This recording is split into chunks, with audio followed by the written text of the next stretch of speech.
There is no doubt that the pace of change is not linear but exponential. For the next 20 odd minutes, I'm going to take you on a journey that we see as technocrats in Zimbabwe that will indicate that the next generation sitting just above us and the current generation in front of me have got challenges ahead that we need to face head on. The challenges that we face are compounded by a number of constraints. Number one, the difficulty in embracing change. This is a psychological hurdle that each of us will have to face.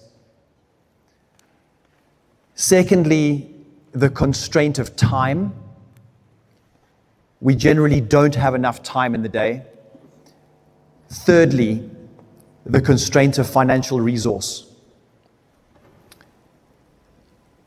And a sober assessment, I believe, is necessary for us to identify the winds of change, to embrace them, and to adapt to this ever-changing landscape.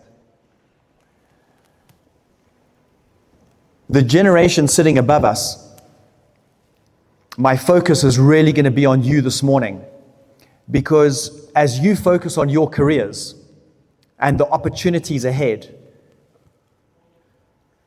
the future in many ways is incredibly uncertain for you. You'll be studying for things that may not exist in just 3 or 4 years' time when your study courses end. You wonder about the relevance of tertiary level education, because here lies the challenge for you if you consider going to university. If you consider going to university, you're going to be listening to a lecturer significantly older than you, possibly an expert in material that's no longer relevant. In our own business, just this year, we've now decided that university degrees are of even lower priority in our recruitment process. I'll repeat that. University degrees are considered a disadvantage in our recruitment process. So what have we done to counter that? We're encouraging 17, 18, and 19-year-olds to join our team. Because the problems that we're about to face are not fixed with yesterday's academia.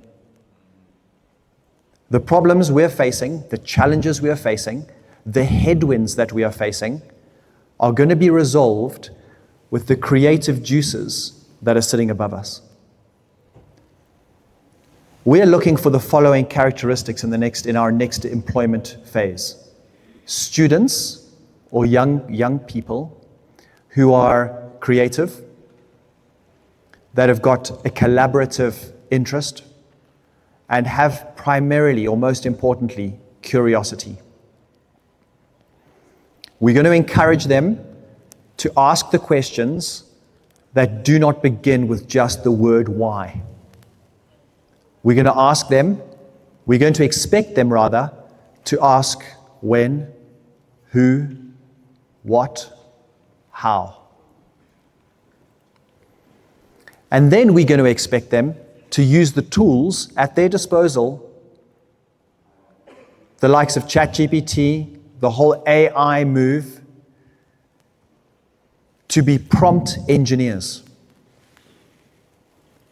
Because the challenges we face today will be solved by asking the correct questions, not by necessarily knowing the answers.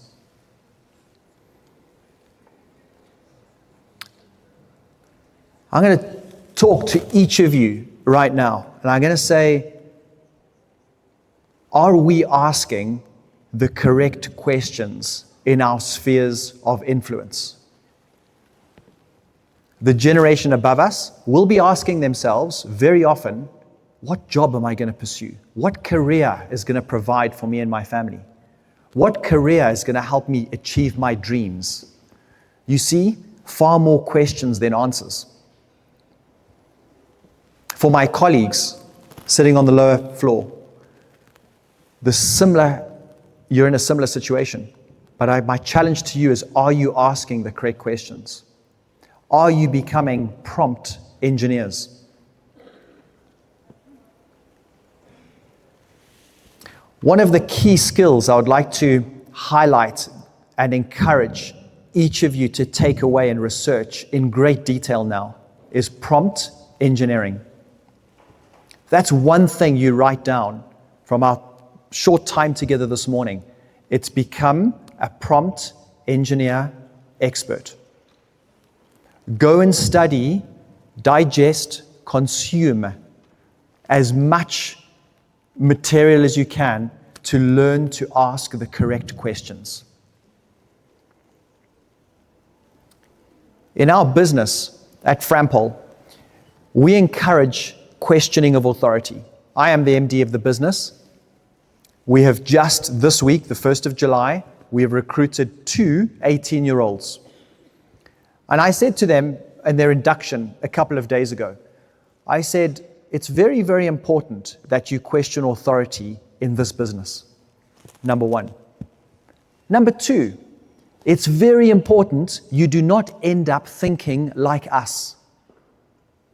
We want you to come into this business, come into this organization, join this team, questioning everything. Doesn't that fly in the face of how each of us have grown up over the last several decades? Where Sekuru says, jump. We say, Baba, chokwadi. Mamitas mangani. What we should say to Sekuru is, Sekuru no kutichi. Seiga. Iwe mfana, jump. Sekuru, we understand, but tobvunzaga. No kutichi. We should be in a comfortable place to ask the questions respectfully. Sekuru sees it from one way, but the generation above sees it from another.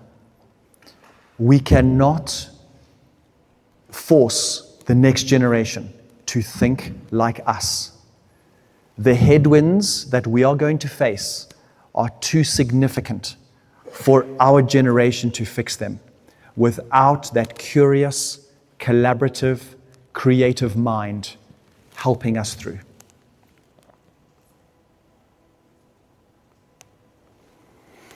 And so let me continue the story of this next generation joining our business. We're encouraging them to ask questions. And that question should not begin with the word why.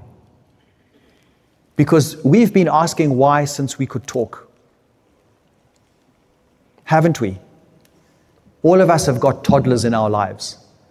What is the first question they ask when they can speak? Why? There are more intelligent questions. When? Who?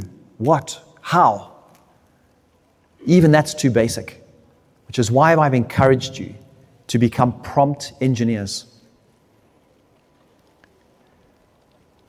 To the students on the upper balcony, I want to say, learn to ask the intelligent questions.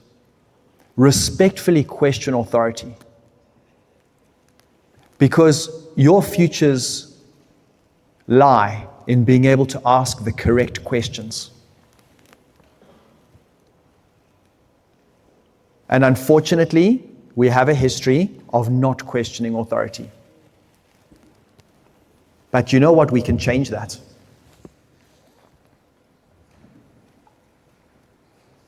And if we start asking the correct questions, we will find the right answers. And when we find the right answers, we will have solutions to these headwinds. And as Mukoma Allen touched on a moment ago, he said, not only can we survive the change, but we can thrive in the change. Our business, Frampol, has been going for 21 years on the 1st of August. We have changed our primary generating product or service 7 times. That's once every 3 years we have adapted to the winds of change. Is change easy? Kwete. Change is difficult. But, as was mentioned earlier, it is the constant.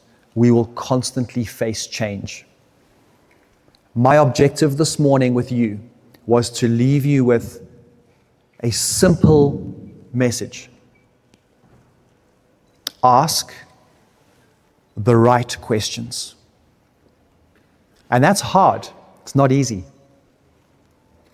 It doesn't come naturally, but it's a skill each of us can develop.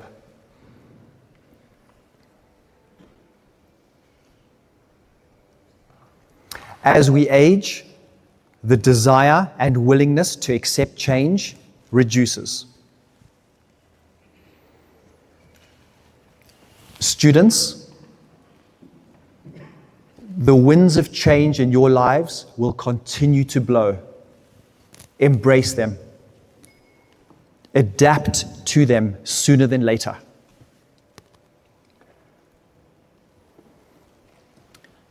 If you've got a pen and paper, some of you would have read this book. The book is called Who Moved My Cheese? Author, Spencer Johnson. Late Spencer Johnson. It is an outstanding book, a 1 or 2 hour read that will be another tool in your toolbox of adapting to change. The consequences of not adapting are fatal. The rewards of adapting are well worth it.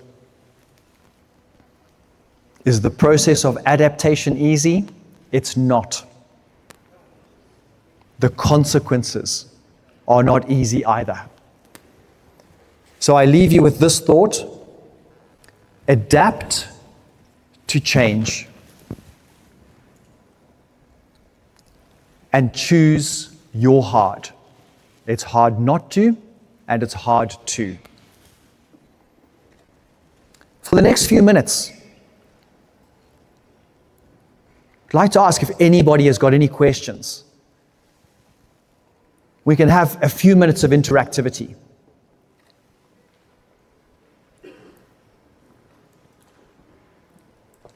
My team said to me in January, said, Neil, what does the year hold? I said, this is going to be an incredibly disorientating year. It's going to be a year that we all find hard. But I'm giving you all of the tools to adapt.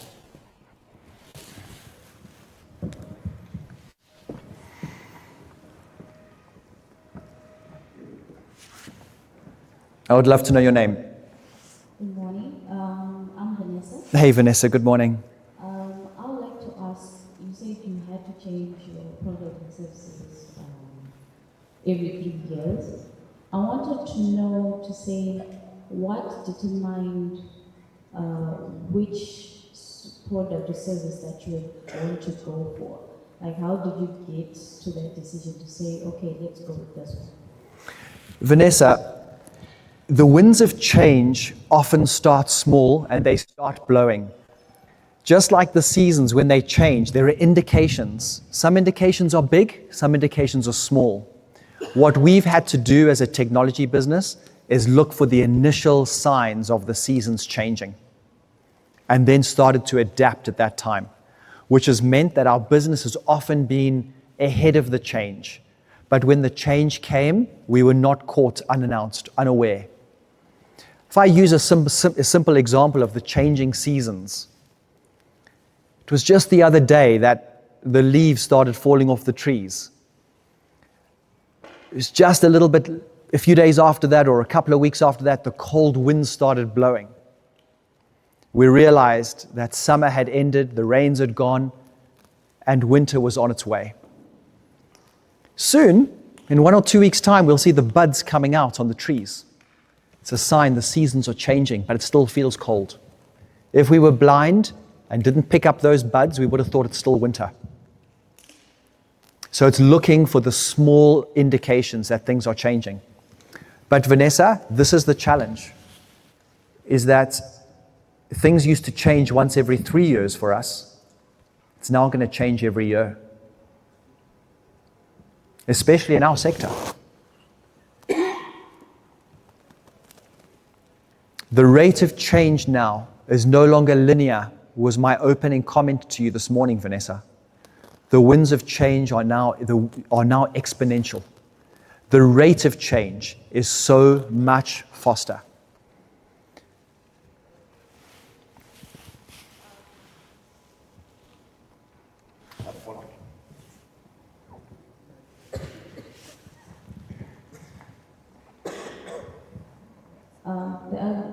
Just a follow-up question, because previously it said that when there is change, the kind of process that you get is resistance to change, and then there's also constraints financially. So, for example, for you, like, as you say, probably it's going to be from 3 years to 1 year. Then how do you manage to then stay up? Like, how do you manage that on a financial scale to say what type of change should we continue with it or not, because we can or cannot at the time? Yeah, Vanessa, the risks of failure are higher in this environment where the winds of change are exponential. The rate of change is exponential. The risks are higher, which is why this morning I've really emphasized that we need to learn to ask the correct questions.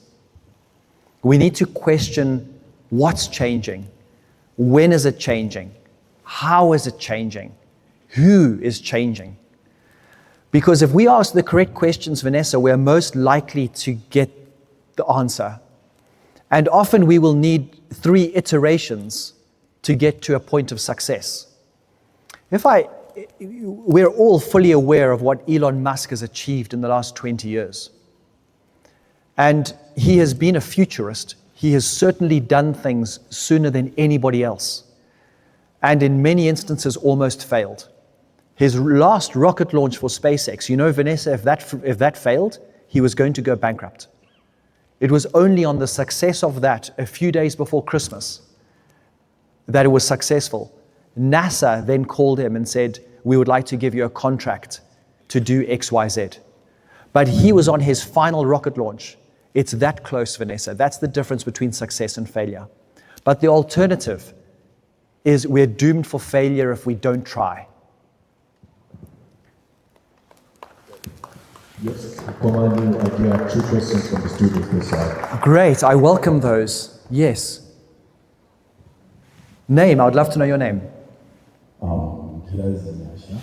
Hey, Nyasha. So my question is always, is it only the space of mastering the skills of prompt engineering, or it also requires us to know all the fundamentals of what we are asking for? Because I believe you can ask the right question and get the right answer and get you to understand where it all comes. Yes, Nyasha, there is more to it, of course, but it's the prompt engineering is a start, and it's a key tool that we need in our toolbox to navigate these winds of change. Thank you, Nyasha. Okay, I'm Munashe. Hey, Munashe, moderator Mkomang. Munashe. Yeah, indeed, right, Shuma. I was actually considering this thing of change, and was actually visualizing that when you are about to change, especially in the ICT, whatever exponential, things start changing too. And most of the time you get this disappointment. And I was wondering, what can you do to actually light up that fire of hope that we once had when we started the journey of change? Because most of us get that disappointment and we lose our hope. Munashe, thank you very much for that question, and thank you. It is such an honest question from the heart. Thank you. And And I guess, Monashe, I'm going to really direct my answer to the younger generation, the teenagers and those in their 20s, because all you have known for your last 2 decades or 1.5 decades of life is incredible rate of change. What I can say to you is, be creative. Zima computer games. Zikisa social media. Chokwadika Zima. Because those things are destroying your incredibly unique God-given DNA and creativity. Zima, Zikisa. Those things that are making your brain dead. God has created each of you with incredible gifts and incredible talents that have got solutions to the problems you are facing. Avoid the pitfalls of drugs, alcohol, social media. Avoid those pitfalls, because inside those quiet moments, Vunzamwari, Kunamata, that's where the solutions lie. And honestly, you have hope. I wish I was 20 again. I honestly wish I could have my last 25 years again, because there is so much to do and there are so many solutions to bring. There is hope, Monashe.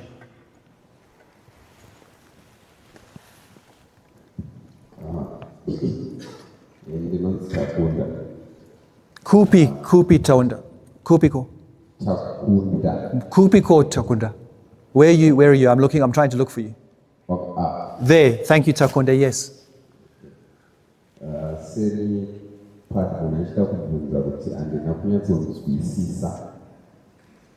When you talked about like you do not take the degree much consideration for the degree, I didn't quite understand. Yeah, thank you. That's a very good question. Let me provide some clarity.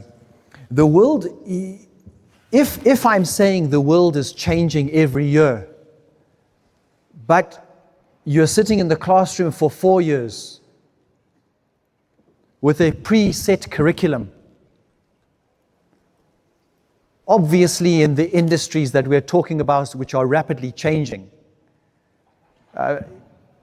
you can understand that if you're sitting in that classroom for 4 years and you come out, the world is very different between the time you went in and the time you came out. And after all, you are listening to lecturers now who are also not necessarily facing the winds of change on a day-to-day basis. And if I'm wanting to find solutions for ever-changing problems, I'm going to want people who are not thinking like the professor.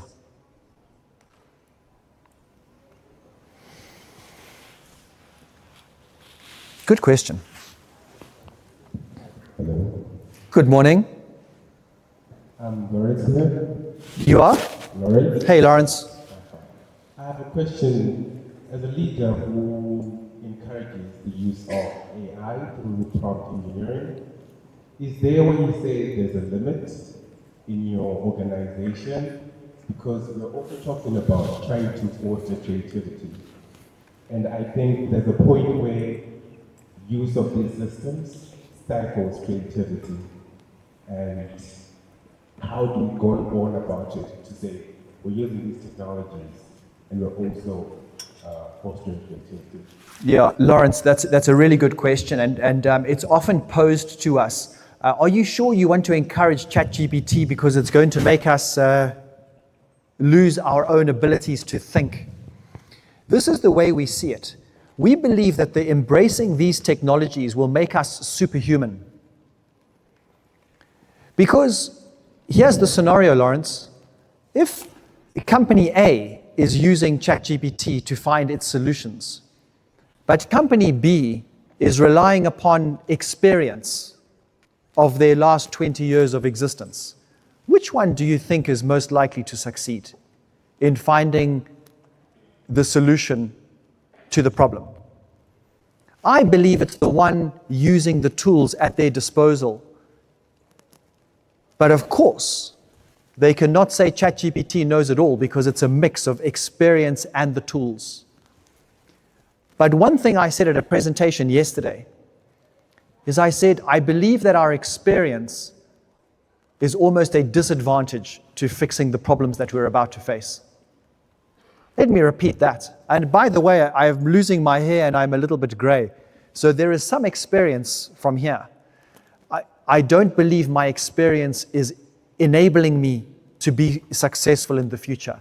I believe my experience is telling me, Neil, use the tools at your disposal today to make you superhuman to resolve the problems of today. Experience and the tools. Lawrence, thank you. So I'm Panashe. Panashe, good morning. So you kind of answered the question. My question was, if you were to be 20 again, how would you use these tools you're referring to, AI, the social media? Because you're telling something to reduce the social media intake, right? But then these are actually tools that are helping lots of businesses. For example, for marketing, even this event comes on for these students to know on social media. So the question being, how would you approach today or this world problems if you were 20? Yeah, if I was 20 today, thank you very much, Panashe, great question. If I was 20 today, it's very simple. I would set up a software house that is based on two key foundational principles, AI and data science. Hands down. And so you know what we've done? I have avoided software development for the last 20 years of running Frampol. January this year, we spun up a data science department with some leading data scientists, and we spun up an AI department, and we spun up a software development department. Because you know what's going to fix our problems in the future? It's going to be a lot of SaaS software platforms. It's going to be agentic AI solutions taking away the human element. And yes, we should tell the horse, your job is gone. Because that is the truth. A taxi driver in parts of America now, robo-taxi has taken over. You and I can fly into California, jump in a robo-taxi and go from point A to B, no driver. It's already happened, the taxi driver kuendaka. Say. But the jobs are going and they're going to be replaced by software. There will be more agentic solutions, more agents doing jobs than people by 2030. So that's what I'll do. Hands down, if I was 24 again, starting Frampol, software development, AI solutions, data science. There's the secret sauce. I'm now 47 and it's hard. But not impossible. Team, I've got to wrap up, but any other questions? Neil, I'm Linda. Hey Linda, good morning. From Catholic University of Zimbabwe. I'm an MBA business advisor. Please don't kill me. No, I'm not going to kill you. I just want to give a compliment. Thank you so much for taking the 17-year, 18, 19-year-olds and teaching them hands-on experience. Like at the university, we offer the MBA. Our MBA is very hands-on. Wonderful. Because gone are the days when we should really concentrate on theory. We should train these youngsters to be hands-on. When they go out there in the industry, they perform and they really know what is required of them. And also, I like your concept of the change. Change is really coming and technology is taking over. So thank you so much for the platform. Thank you, Linda. You've encouraged me. Thank you.